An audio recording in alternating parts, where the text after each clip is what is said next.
그냥 일반적으로 만세 정도의 의미가 있다고 합니다. 예수님께서 돌아가시기 직전에 이제 마지막으로 예루살렘에 들어오셨는데 입성하셨죠.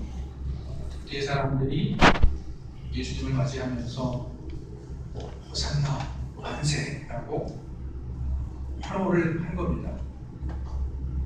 사람들이 겉옷을 펴서 깔기도 하고 종려나무 가지를 잘라서 펴기도 하고 하면서 예수님을 환영했습니다. 그래서 그것을 기념을 해서 종려주일이라고 해서 우리가 지키고 있는 겁니다. 종려주일. 종려라는 것은 종려나무 가지를 얘기합니다. 대추, 야자나무. 제주도 같은 데만 가도 그 비슷한 나무가 있죠. 야자나무. 길고 부채꼴로 표정이 있는 그 나무.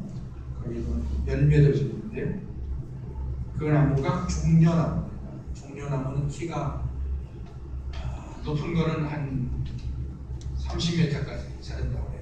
엄청나게 큰 거죠. 나무가 30m까지 자라면.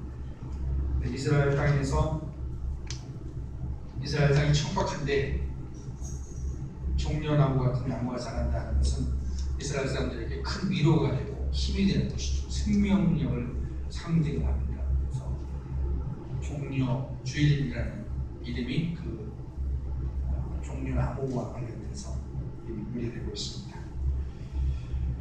우리나라에는 봄, 여름, 가을, 겨울 4계절이 있습니다. 하지만 열대지방은 1년 내내 덥죠. 그리고 극지방은 1년 내내 춥습니다. 물론 열대지방이나 극지방이나 어느 정도의 온도의 변화, 계절의 변화가 있겠습니다만 우리나라에 비해서는 계절의 변화가 없다고 해도 과언이 아닐 정도입니다. 우리나라 사람들은 봄이나 가을을 좋아하는 것 같습니다. 물론 겨울이나 여름을 좋아하는 분들도 있죠. 건강한 분들은 그런 것 같아요.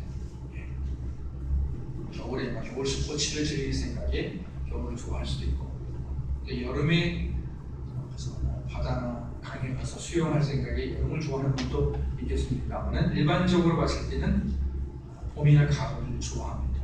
날씨가 춥지도 않고 덥지도 않기 때문입니다.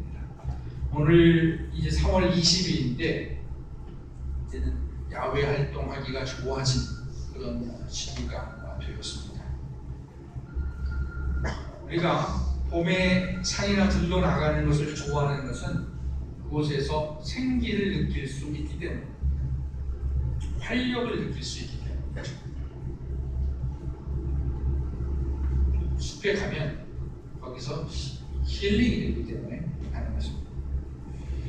하나님은 우리에게 산과 강과 바다를 주셔서 그곳에서 치료를 받고 생명을 느낄 수 있도록, 누릴 수 있도록 하셨습니다. 봄, 여름, 가을, 겨울, 우리나라의 뚜렷한 이 4계절은 우리에게 인생의 주기를 가르쳐주는 것 같습니다. 태어나서 죽을 때까지의 주기를 가르쳐줍니다.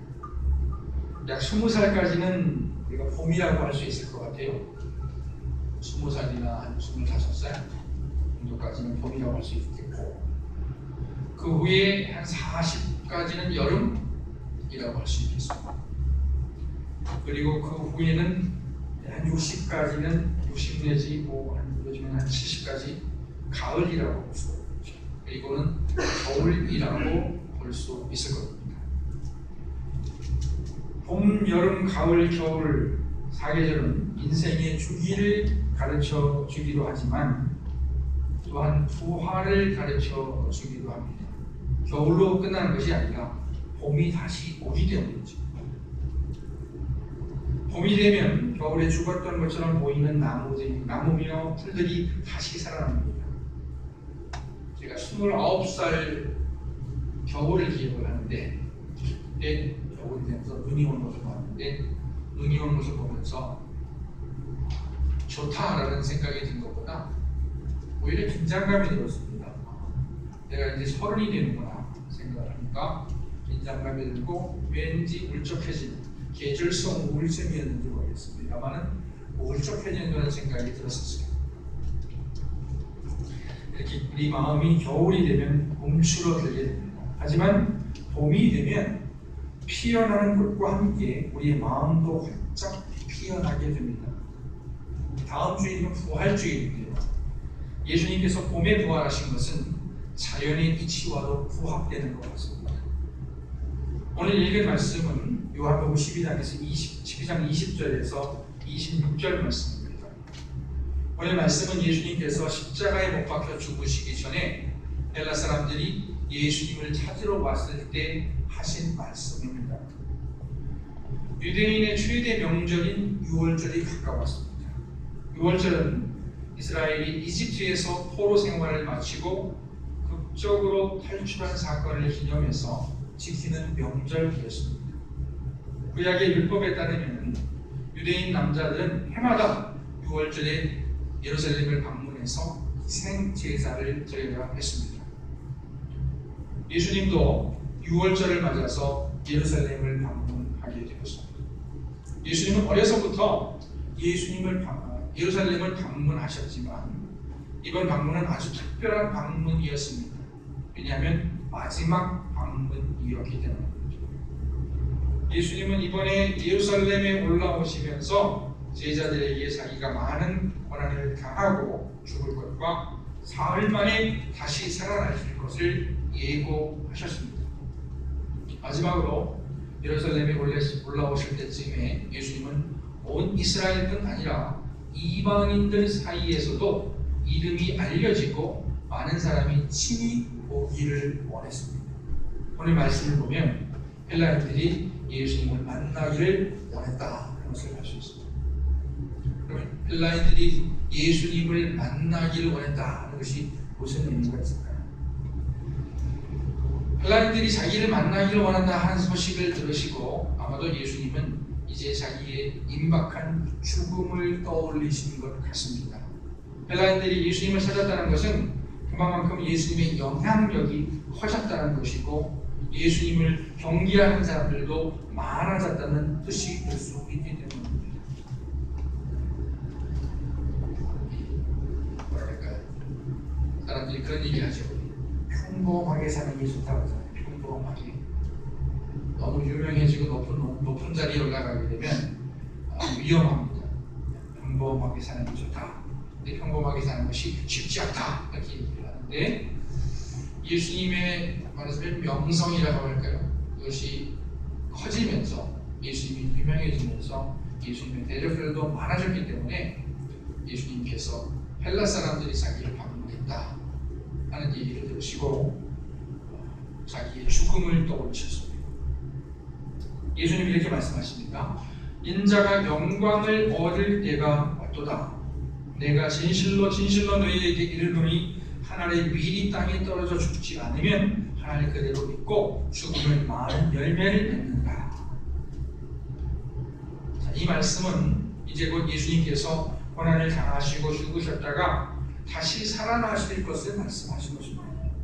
그런데 예수님이 하신 말씀을 가만히 살펴보면 예수님께서 자기의 죽음을 어떻게 생각하셨는지 알 수 있습니다. 예수님은 인자가 영광을 얻을 때가 가까이 왔다라고 말씀하셨습니다. 이 말씀을 오해하면 예수님께서 사법고시에 합격하시거나 아니면 올림픽에서 금메달을 따는 것처럼 생각할 수 있겠죠.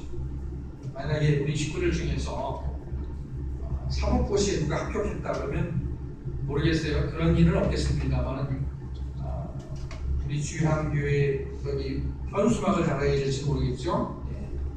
아무개 목사님, 아무개 장로님 아들 사법고시 합격 이렇게 하면서 써오실 수가 있을 겁니다.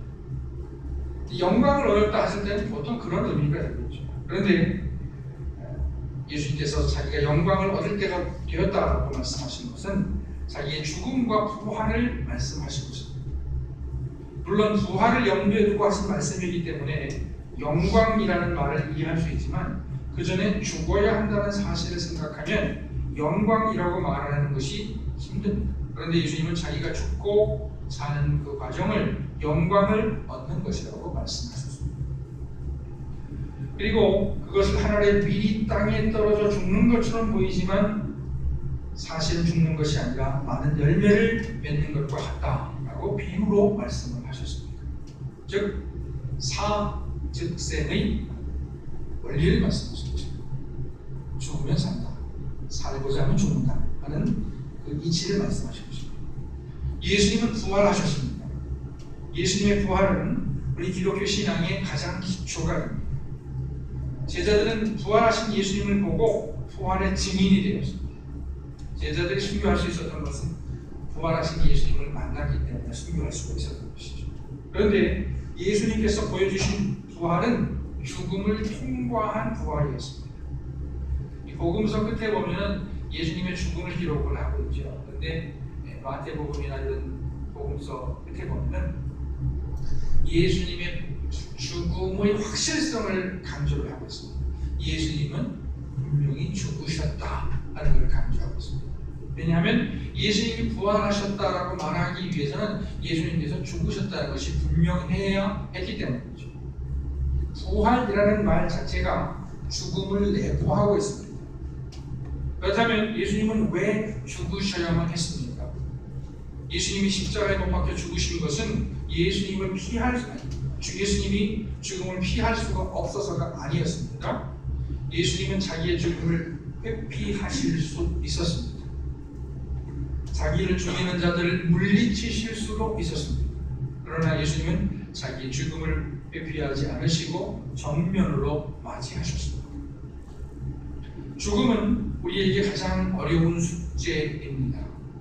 요즘에 이해란 씨라는 분이 그 노래를 부르서 100세 인생이라는 노래가 유행하고 있는데 60세의 저 세상에서 나를 부르러 오거든 아직은 젊어서 못 간다고 해달라 하면서 노래하는 게 있습니다. 제가 어저께 그 방송 어떤 방송을 보다가 잠깐 그 노래를 또 듣게 되었는데 제가 인터넷에서 검색을 해봤어요. 그 가사에 보니까 60세에서 시작을 해서 150세까지 노래하고 있어요. 150세까지. 이 노래는 결국 건강하게 오래오래 살자 하는 것이 있는데요. 어제 이 노래를 잠깐 듣는데 아주 순간적으로 0.001초 정도 제 마음속에 죽음이라는 생각이 들었습니다. 그러면서 생각을 했습니다. 나는 죽을 준비가 되어 있나 하는 생각을 하고 있습니다. 물론 제가 나이가 아직도 60이 안 됐기 때문에 하나님이 부르시지 않겠지만 그러나 냉정하게 생각해보면 저보다 어린 사람들이 먼저 간 사람들이 수도 없이 많습니다. 제가 제주도에 있을 때 제주도 화장터에 가서 여러 묘지들을 봤는데 정말 젊은 사람들이 많이 죽었더라고요. 그렇다면 우리는 죽을 준비가 되어 있는지 모르겠습니다. 하나님 우리를 언제 부르실지 모르는데 죽을 준비가 되어 있는가? 우리가 죽을 준비가 되어 있어야 한다 하는 것을 우리가 말로 하기는 쉽습니다만은 말처럼 그렇게 준비되어 있지는 못한 경우가 대부분입니다.